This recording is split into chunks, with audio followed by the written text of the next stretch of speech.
Are you tired of thinking about drinking, trying to control it, and ending up in the same loop? Welcome to the Feel Good Alcohol Free podcast, where high achieving women learn how to step out of the stop start cycle and build a life that feels calm, clear, and alcohol free on purpose. I'm your host, Lindsay, accredited sober coach and former high functioning drinker. After more than a decade of drinking every night while keeping up a big career and a life that looked fine from the outside, I rebuilt my identity from the inside out.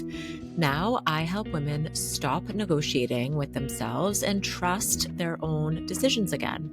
This isn't a podcast full of cliches or willpower pep talks. You're getting real conversations, lived experience, coaching, and practical tools you can use inside your actual life, not perfect conditions. So take a breath. You're here because you're ready to feel good in your real life.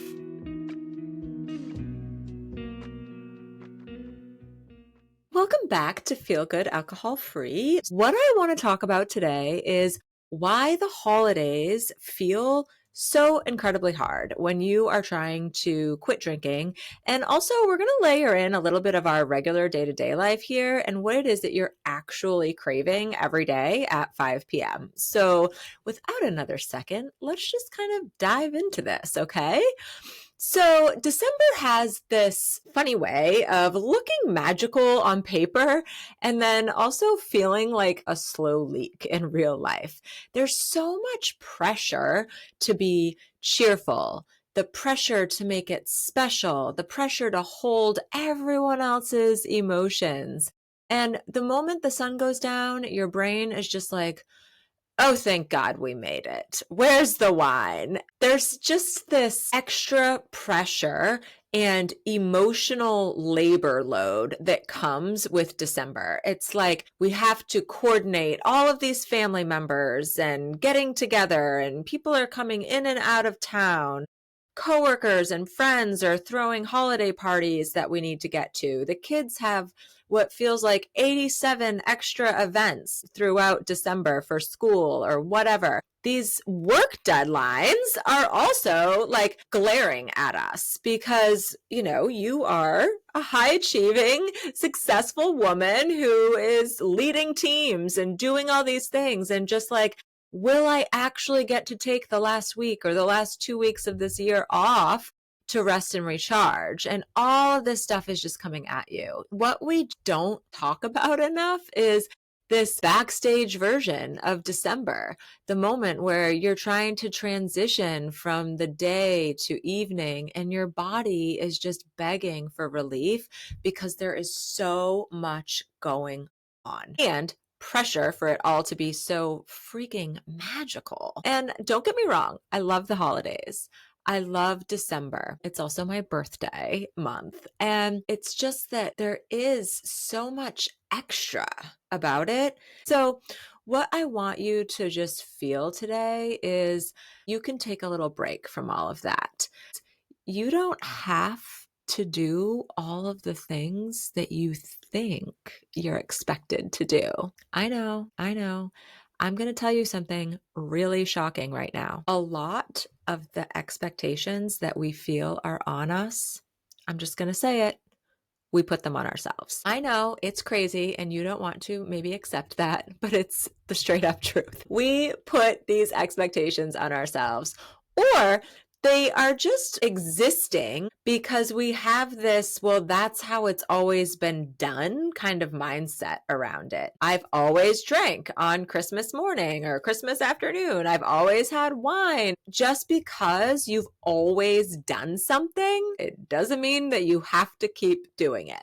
It's like you think you're craving a drink, but what you're actually craving is just a little time out, a break, a pause. And there's this moment where someone isn't needing you. Like, that's what you want. You want the work emails to stop, the people to stop asking things of you. Like, this is what we're really craving. And there's this little myth that the alcohol is equal to relaxation. The real thing here is that wine is just a predictable pause, and your brain has learned to use it as a shortcut.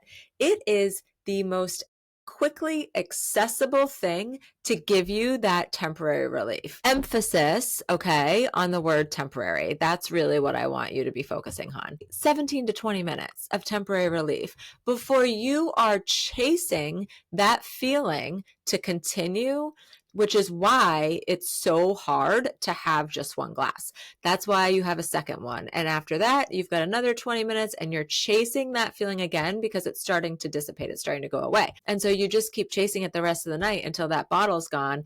And then maybe if you were the way I was, you're sitting there thinking, well, it's only 9. I could open another bottle and still get to bed by 10 and still, be up and do my workout tomorrow. But like, come on, let's get real. We already know where that goes. What happens is women, we're blaming ourselves for wanting this glass of wine when it's really the world demanding too much at once from us. So you're not doing anything wrong here. Your brain is doing exactly what you've trained it to do.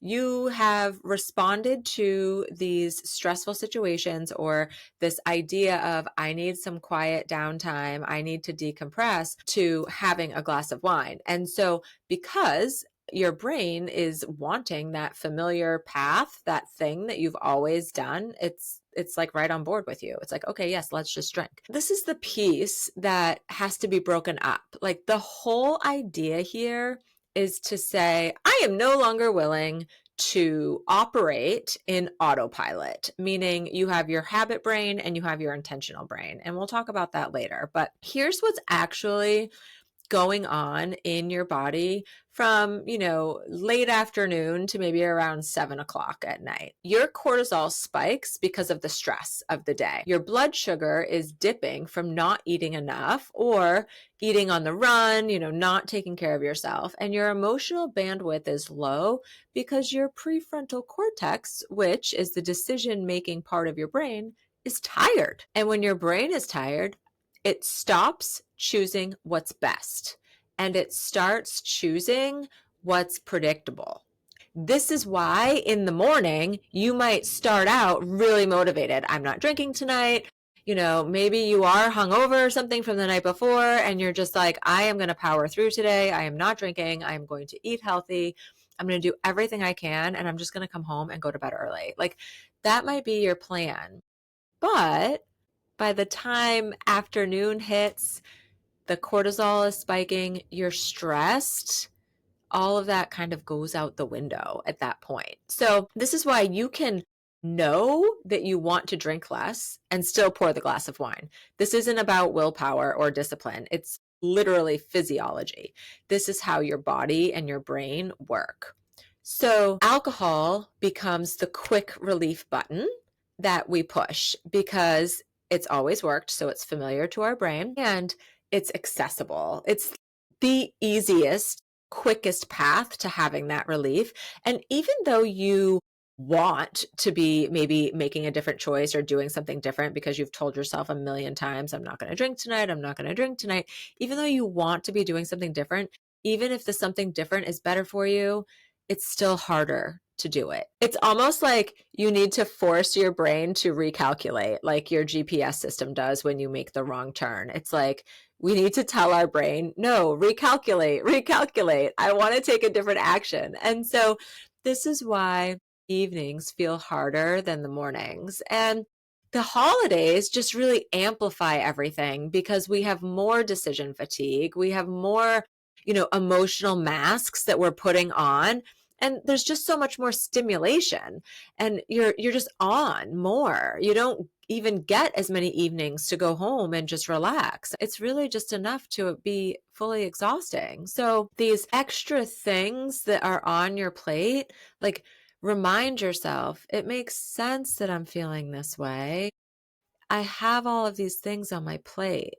And this way, you're actually able to remind yourself that your feelings are valid. This is actually a very big thing that we work on together. When you choose to work with me inside my coaching programs, I teach you how to self-validate your feelings so that you will be able to hold space, like hold your beautiful emotions and allow them to be there, because that's what quitting drinking is about. You have to be able to sit in the hard stuff. You have to be able to be uncomfortable and just let it exist inside you. And that is how you are going to move through it. So, this is one of the biggest topics in my coaching containers, because you may have heard me say before, quitting drinking is actually like 10% not drinking, and the other 90% is managing your emotions and managing what's going to come up for you when alcohol is out of the picture. Okay. You picture this. You might wake up saying, tonight I'm going to be good. But by 6 p.m., the pressure from the day has built into this little emotional thunderstorm inside your chest. And the glass of wine starts to feel like the only exit. So we always start off with this morning promise to ourselves about how we're not going to drink. And then by the afternoon, we haven't done anything throughout the day differently to take care of ourselves. So this is the other piece that I work with women is, are you actively taking care of yourself throughout the day so that at 3 p.m. you're not ready to just blow a gasket of stress? Like, are you taking even 3-minute breaks? I had days in my career where I would be in meetings all day long. And sometimes I would say to myself, Lindsay, you can't even drink water because you don't have time to go to the bathroom in between these meetings. Like, it was insane. And this was a version of myself that like had zero boundaries. And I mean, come on, if you can't tell your coworkers you're going to be 90 seconds late for a meeting because you have to freaking pee, then like, I don't know. I used to be that person and I don't really like her. That person is a pushover and somebody who just doesn't take care of herself, because also I am not going to be the best version of myself in that meeting if I am not well hydrated. Another example is, yes, eating. Again, back-to-back meetings, or, being interrupted, having to go like pick up the kids or something in the middle of the day because somebody is sick or whatever the thing is. And just like all of these things coming at you and like, oh, trying to pop out of the office to run a quick Christmas errand because you need to pick up a gift because you have a freaking gift swap party this weekend or whatever the thing is. It's all piling up. And so you're not taking care of yourself. And so, I mean, there's really like 3 basic ways that you can take care of yourself through the middle of a very busy workday. And number 1, I've already sort of beat to death, which is drinking water and making sure that you take bathroom breaks. Number 2 is eating, and not a protein bar. I have had plenty of days, even as of recently, where my lunch was a protein bar and a Chomps turkey meat stick. And like, come on, I need to practice what I preach here. We need to eat a real meal in the middle of the day. And then the third one is taking just 3 to 5 minutes, if that is all you have. Ideally, it's, in this closer to 10 to 15 minute time frame, but like taking a walk outdoors, maybe if you have a gym in your office, even just popping down onto the treadmill or something. I used to sometimes just go outside and just breathe in some fresh air for 3 to 5 minutes. Maybe there was no walk involved, but like getting out of your element to calm yourself down, because when you're going at work back to back and the kids are texting you and the husband's like, oh, do we want to go out to dinner Friday night with so-and-so? And you're getting that message and you're just like, what is happening? My day is a disaster. This is why it's so important to be taking care of yourself.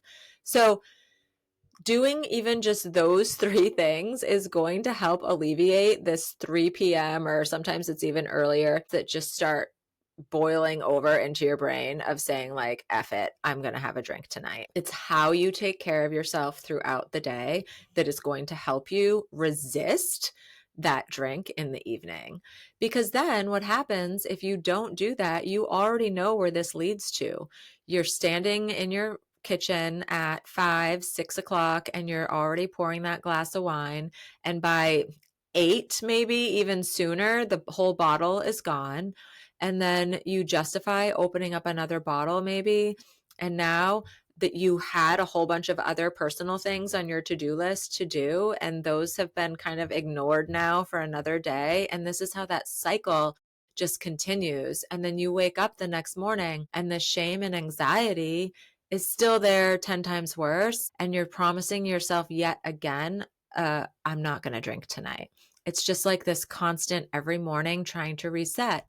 So if you're not doing anything differently throughout the day, your result is going to be the same every day between 2 and 3 p.m., where those thoughts are going to continue to just take over and say F it. So the reason why this can feel worse during December is, like I was saying earlier, we just have all this extra, the deadlines, the Q4 numbers needing to be hit. And you're like, oh my gosh, we only have really 1 week left because everyone's done the last week or two of December. But you're not, because you're the one putting in the extra hours and showing up for everybody.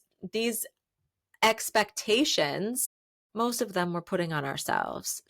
I want you to just remember, this isn't lack of discipline. We think you're just born with discipline or we don't have discipline. It could not be further from the truth. You are not born with discipline. Discipline is something that you build and create through having strategies and structure in your life. You want to build discipline for the 2 p.m. thoughts that lead to the 6 p.m. glass of wine that inevitably turns into a bottle, then you need to implement strategies and structure in your day. Stress management. Because what you have now is just a pattern that your brain and your body has rehearsed. It's used to feeling stressed, and then you relieve it with alcohol, and then you go to bed, you're angry, and the next day it starts all over again. There isn't something wrong with you here.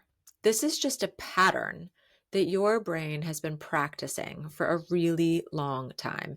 And once you see that, it's all going to start making so much more sense. So I want you to just look at what this pattern that you have been in is, and then you can decide what needs to change. And by the way, this is what I help women with. We really dissect their day to day, and I help you create strategies so that you can build the discipline that you need to quit drinking, because you are needing to disrupt how you are living. You need to disrupt the autopilot and break that pattern. And it starts with layering in things that feel good and are easy to stick to. You can't burn down your whole day and build it from scratch and expect to be successful. Like, it takes effort. Doing things differently, doing things the way the brain is not expecting you to do them, takes effort. And a little compassion for yourself when you have a slip up or when a day doesn't go perfectly. So really be curious about, okay, what are some of the things that I can change so that I'm setting myself up for success and still feeling good in the afternoon? So whatever your December looks like this year, there's nothing wrong with you. There's just more going on beneath the surface than you've really ever paid attention to before. And this like peace and this new identity that you want, this version of you who doesn't drink alcohol, she doesn't just show up when December slows down or when January comes. It comes when you slow down long enough to notice what you actually need. And the beautiful thing about this is that you actually already know what you need. It's just the doing it that's hard. And this is also what I help women with, is like, how do we get ourselves to do the thing we know we need to do? How many times have you said to yourself, I know what I need to be doing, I'm just not doing it? You already know what is like the version of you that you want to be living. It's just really hard to get to her sometimes. That's what I do inside my work with women and Feel Good AF, is help you create a plan that's going to work. And here's the thing, you don't need a perfect plan. You need a couple of things that you know you want to be doing so that you feel your best. We layer those in so that you implement them. If you want to be the woman who wakes up every day at 5 a.m. and exercises, then you need to start living as if you're her. You need to say, what actions do I need to do so that my butt is getting out of bed for 5 o'clock running or 5 o'clock Peloton workout or whatever the thing is that you want to do. There's a version of you 2 weeks from now, 4 weeks from now, 8 months from now. And That is the version of you that is handling things differently. But she only handles things differently if you start now. Like you have to start creating her now. I know that the reason why women hold off doing their work with me is because there is something like months down the road. Sometimes it's things that are coming up and they're like, "Oh, I'm going to sign up with Lindsay right after, that party next week." But then what happens is 5 months goes by and they've been saying that every single week. And it's like, oh, okay, this is the reality.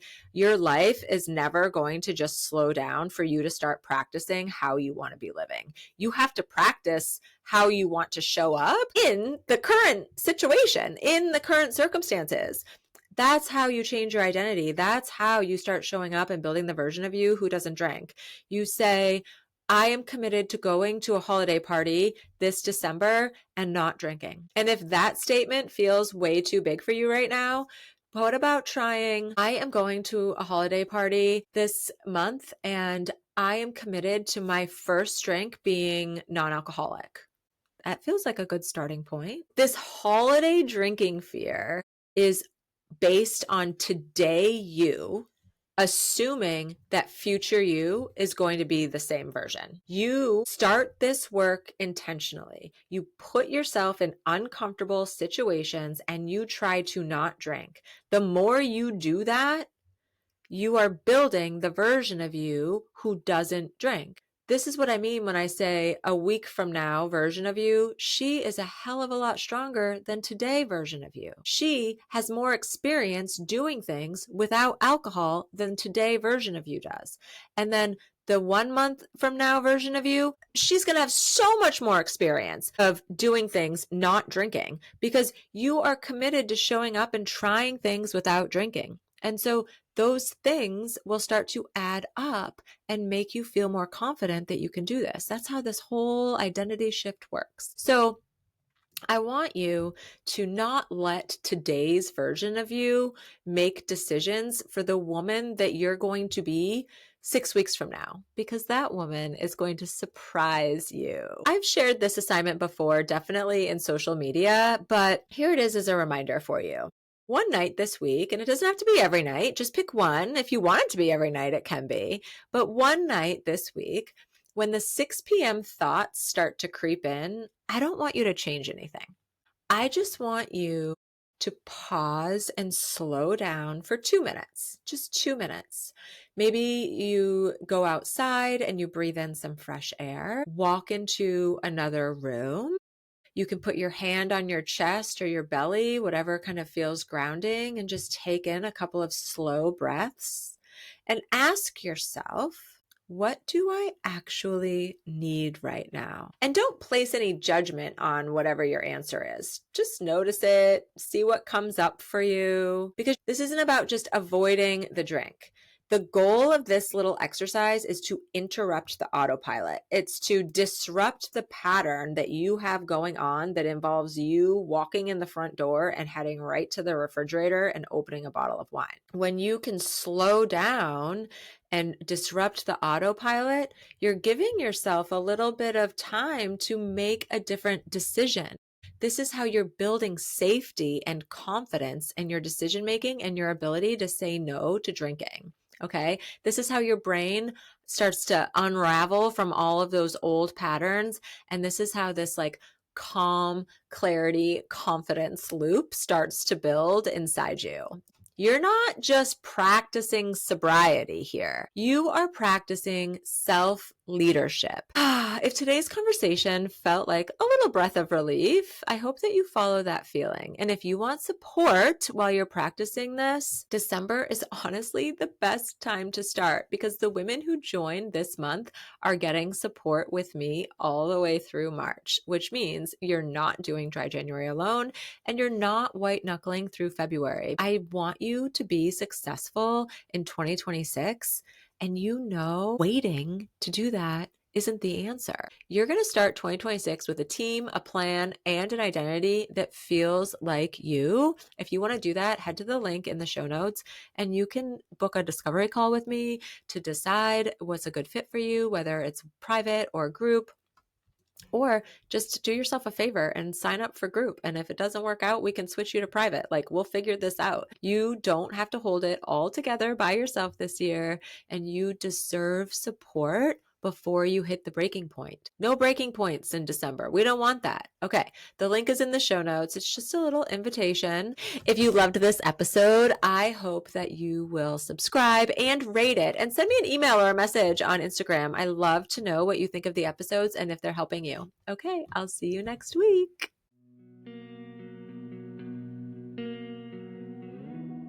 Thank you for listening to the Feel Good Alcohol Free podcast. If this episode landed for you, it would mean a lot if you left a review or just take a quick screenshot and share it on social media. That's how this show reaches more women who are ready to stop living in the drinking loop and start leading themselves with confidence again. I'm on a mission to change the way high-achieving women think about alcohol, because you don't need more willpower or more rules. You need real support, real tools, and the truth about what's actually possible for you. So keep showing up for yourself, keep telling the truth about what you want, and remember, the life you want isn't found in a glass or a bottle of wine. It's built in the decisions that you can stand behind.